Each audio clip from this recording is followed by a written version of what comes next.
कहानी के शुरू में हम एक झील को देखते हैं जो सूख चुकी थी। उसके आसपास की मिट्टी भी काली थी और इर्द गिर्द मरे हुए जानवरों के कंकाल भी पड़े थे। उसके दरमियान में एक सूखा पेड़ था जो दिखने में काफी डरावना था। इसके बाद सीन एक फैमिली पर शिफ्ट होता है जो इस झील से थोड़ी दूरी पर अपने नए घर में शिफ्ट हुए थे। जेस अपने 2 बच्चों के साथ इस नए घर में आई थी। उसकी फैमिली में उसकी बेटी और एक छोटा बेटा ओविन था। उनके साथ एक डॉग भी था जो हमेशा उनके साथ ही रहा करता था। डॉग और ओविन की काफी अच्छी दोस्ती थी। यहाँ पर हमें जेस के बारे में कुछ बातों का भी पता चलता है। जेस पहले नशा करती थी और अपनी फैमिली पर जरा ध्यान नहीं देती थी, इसीलिए उसके दोनों बच्चे उसके हस्बैंड अपने डैड के ज्यादा करीब थे। जेस अपने बच्चों से अलग हो चुकी थी, मगर अब उसने अपने बच्चों की कस्टडी खुद ले ली थी। जेस अब बिल्कुल ठीक थी। बाहर जेस का बेटा अपने डॉग के साथ खेल रहा होता है। तभी उसे एक शरारत सूझती है। वो छत पर चढ़कर छलांग लगा देता है, जिससे जेस काफी डर गई थी। वो अपने बेटे ओविन को मना करती है क्योंकि वो नहीं चाहती थी कि किसी भी लापरवाही की वजह से उसके बच्चे उससे अलग हो जाएं। ओविन जेस से अब माफी भी मांगता है। जब ये अंदर जा रहे थे तभी हम डॉग को देखते हैं जो खड़ा जंगल की तरफ देख रहा था। न जाने उसे क्या नजर आ रहा था। वो जोर जोर से भौंकता है पर इस बात पर कोई ध्यान नहीं देता। उसी दिन रात को जब ये सो रहे थे तब भी डॉग बैठा लगातार जंगल की तरफ देख रहा था, जो काफी अजीब बात थी। पर तब भी जेस उस पर ध्यान नहीं देती और सोने चली जाती है। अगले दिन जेस अपने बच्चों को अपने हस्बैंड के घर छोड़ती है। तभी उसका हस्बैंड उसे एक एनवेलप देता है जिसको जेस नहीं खोलती और अपनी जॉब पर चली जाती है। जेस एक हॉस्पिटल में नर्स थी। वो जाकर अपनी दोस्त से मिलती है, फिर एक मरीज से जिसका दुनिया में कोई भी नहीं था और वो औरत जिंदा नहीं रहना चाहती थी। पर जेस उसको बहुत समझाती है, कहती है देखो मेरी बात मानो, जिंदगी बहुत कीमती है। जिसके बाद हम जेस के बच्चों को देखते हैं जो घर वापस आ गए थे और आकर मछलियाँ पकड़ने उसी झील के पास जाते हैं जो हमने कहानी के शुरू में देखी थी। पर जब दोनों उसकी ऐसी हालत देखते हैं तो परेशान हो जाते हैं क्योंकि वो झील सूख चुकी थी और डरावनी भी लग रही थी। पर तभी उधर उनका डॉग भागने लगता है और भागते भागते कीचड़ में फंस जाता है। ओविन और उसकी बहन दोनों उसकी मदद करते हैं। जब ये ऐसी हालत में घर जाते हैं जेस बहुत नाराज होती है। वो दोनों को डांटती है। जब ये रात को खाना खा रहे थे तो खाना ओविन को पसंद नहीं आता। जेस उसे कहती है बेटा प्लीज आज ये खा लो, कल मैं तुम्हें तुम्हारी पसंद का खाना दूंगी। अगली सुबह ये देखते हैं ओविन का डॉग जंगल की तरफ देखकर बहुत भूख रहा था। इस बार तो भागकर वो जंगल में चला जाता है। ओविन भी उसके पीछे भागता है पर जंगल में एक लगी फेंस बाढ़ की वजह से रुक जाता है और उधर ही रुककर वापस से दोबारा अपने घर आ गया था। बैठकर अपने डॉग का इंतजार करने लगता है। वो अपनी मॉम से कहता है प्लीज आप जाएं, उसे ढूंढें। पर जेस कहती है इंतजार करो, वो खुद ही आ जाएगा सुबह तक। अगली सुबह जब जेस अपनी जॉब से वापस आती है तो उसे पता चलता है कि ओविन घर पर नहीं था। वो अपने डॉग को ढूंढने निकल गया था। ये अपने बेटे को ढूंढकर वापस लाती है और उसे समझाती है कि बेटा क्यों ऐसे कर रहे हो, वो वापस आ जाएगा। रात को ओविन को अपना डॉग अपने घर के बाहर नजर आता है। ये सबको बता देता है। जेस भी उसके पीछे जाती है पर ओविन का डॉग कुछ अजीब था। उसकी आंखें भी पीली हो गई थी जो दिखने में काफी डरावनी थी। देखते ही देखते डॉग ओविन पर हमला कर देता है, उसकी टांग पर काट लेता है। जब जेस उसे छुड़वाने की कोशिश करती है तो वो डॉग ओविन के गले पर भी काट लेता है, जिससे अब ओविन काफी जख्मी हो गया था और बहुत खून भी निकल रहा था। जेस उसको हॉस्पिटल लेकर जाती है। डॉक्टर उसका ऑपरेशन करते हैं। उधर जेस का हस्बैंड भी आ गया था, जो उस पर बहुत गुस्सा करता है, बहुत चिल्लाता है, कहता है तुम्हारी वजह से ये सब कुछ हुआ है। जेस कहती है याद करो वो डॉग तुमने ही ओवेन को दिया था। खैर ऑपरेशन के बाद ओवेन की हालत बेहतर हो गई थी, उसको होश आ जाता है तो जेस उसको खाना खिलाती है, पर ओवेन को खाना पसंद नहीं आ रहा था, उसका जायका उसे अच्छा नहीं लग रहा था। जेस को ये लगता है शायद ये उसकी तबीयत की वजह से ऐसा है, पर ऐसा क्यों था, क्या हो रहा था ओवेन के साथ, इसका पता हमें थोड़ी देर बाद ही चलेगा। अगले सीन में हम ओवेन को देखते हैं, जिसकी हालत अब ज्यादा खराब हो गई थी। उसके मुंह से झाग निकल रही थी। डॉक्टर्स को भी समझ नहीं आ रहा था कि उसके साथ हुआ क्या है, इसीलिए वो ओवेन को बेहोशी का इंजेक्शन देकर उसका खून टेस्ट करवाते हैं, पर इनसे भी डॉक्टर को कुछ पता नहीं चलता। थोड़ी देर बाद ओवेन को जब होश आता है तो वो उसी खून को पी जाता है जो उसे चढ़ाया जा रहा था। जेस ये देखकर काफी परेशान हो जाती है, पर इस बारे में वो किसी को कुछ नहीं बताती। अब ओवेन को खून ना मिलने की वजह से उसकी हालत और भी ज्यादा खराब हो रही थी, इसीलिए जेस उसको लगातार खून पिलाती है। ये खून वो हॉस्पिटल के ब्लड बैंक से चुराया करती थी।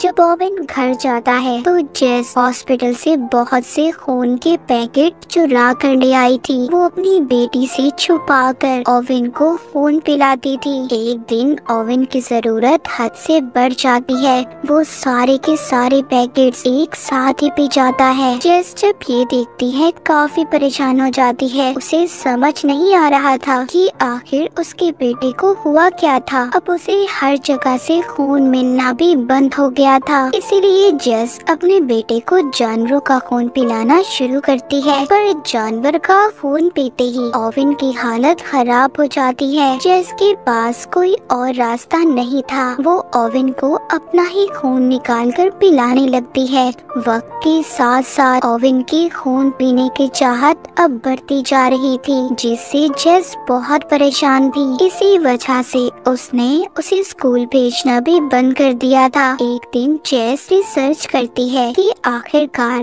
उसके बेटे को कौन सा इन्फेक्शन हुआ है कि वो सिर्फ इंसानों का खून ही पीना चाहता है, पर जेस को इसका कोई जवाब नहीं मिलता। अपना खून पिला पिला कर उसकी हालत भी अब अच्छी नहीं थी। जेस को किसी और इंसान की जरूरत थी जिसका खून वो अपने बेटे को पिला सकती। अगली सुबह उसका हस्बैंड बच्चा को लेने आता है। जेस इस बात से बहुत परेशान थी। वो एक बोतल में अपने बेटे को खून देती है, कहती है बेटा अपना ख्याल रखना और किसी को भी इस बारे में कुछ पता नहीं चलना चाहिए। फिर ये हॉस्पिटल जाती है। वहाँ पर फिर से उस मरीज औरत ने अपनी जान लेने की कोशिश की थी, लेकिन डॉक्टर उसे बचा लेते हैं। जेस को यहाँ पर आइडिया आता है। वो उस औरत का कई बार खून निकालने की कोशिश करती है, पर कामयाब नहीं हो पाती। अगले दिन उस औरत को हॉस्पिटल वाले जाने का बोलते हैं, क्योंकि वो अब बिल्कुल ठीक हो चुकी थी। उसके पास जेस आती है और उसको घर छोड़ने के बहाने अपनी गाड़ी में बिठा लेती है। वो औरत कहती है तुम्हारी वजह से जेस मुझे जिंदगी की समझ आई कि कितनी कीमती होती है, पर वो बेचारी ये बात नहीं जानती थी कि जेस ही उसकी अब जान लेना चाहती थी। जेस उस औरत को बेहोश करके अपने घर के बेसमेंट में बांधकर बंद कर देती है और खून निकालने लगती है। जब उस औरत को होश आता है, जेस उससे कहती है प्लीज मुझे माफ कर दें, ये मेरी मजबूरी है वरना मेरा बेटा मर जाएगा। जेस अपने बेटे के साथ अब काफी वक्त गुजारती थी। उसे स्कूल भी नहीं भेजती थी। जेस की बेटी को सब कुछ पता था, पर फिर भी वो अपनी मॉम को कुछ नहीं कहती। एक दिन वो बेसमेंट को देखती है जहाँ पर ताला लगा हुआ था, इसीलिए जब जेस घर पर नहीं होती तो उसकी बेटी खिड़की से बेसमेंट के अंदर जाती है, जहाँ पर वो उस औरत को बंधा हुआ देखती है जो काफी बुरी हालत में थी। जेस की बेटी उसे छुड़वाने की कोशिश करती है, मगर तभी उधर जेस आ गई थी। उसकी बेटी उसे देखकर छुप जाती है। जेस भी समझ चुकी थी कि उसकी बेटी यहीं पर है। अब वो सारी बात अपनी बेटी को भी बताती है कि वो उसके भाई की वजह से ये सब कर रही है। वो भी ये सब बातें सुनकर जेस का साथ देने के लिए तैयार थी। जेस एक दिन जब बेसमेंट में उस औरत का खून निकालने जाती है तो वो औरत इस बार खुद ही खून देने के लिए तैयार थी, इसीलिए जेस उसको खोल देती है। पर इसी बात का फायदा उठाकर वो औरत जेस पर हमला करके भागने की कोशिश करती है। उसी वक्त पुलिस भी जेस के घर आ गई थी, जो उसी औरत को ढूंढ रही थी जिसको जेस ने अगवा किया था। पर किसी तरह जेस उसको दोबारा से बेहोश करती है और फिर ऊपर जाकर पुलिस से बात करती है। अगली सुबह जेस के बच्चों को उसके हस्बैंड के घर जाना था। जेस अपनी बेटी को उसके भाई का ख्याल रखने का कहती है। वहाँ जाकर ओवेन अपने डैड की दूसरी बीवी को बड़े गौर से देख रहा था और उसका खून पीने का सोचता है, लेकिन उसकी बहन साइड पर ले जाकर उसको समझाती है और थोड़ा सा खून पीने के लिए देती है, पर वो सारा खून ही पी गया था। ओवेन की बहन अब समझ चुकी थी कि ओवेन अब आहिस्ता आहिस्ता अपने ऊपर से कंट्रोल को खो रहा है। जब वो वापस आती है तो सारी बातें अपनी मॉम को बताती है, पर जेस अपने बेटे को और खून देने की बात कर रही थी। फिर ये लोग घूमने जाते हैं।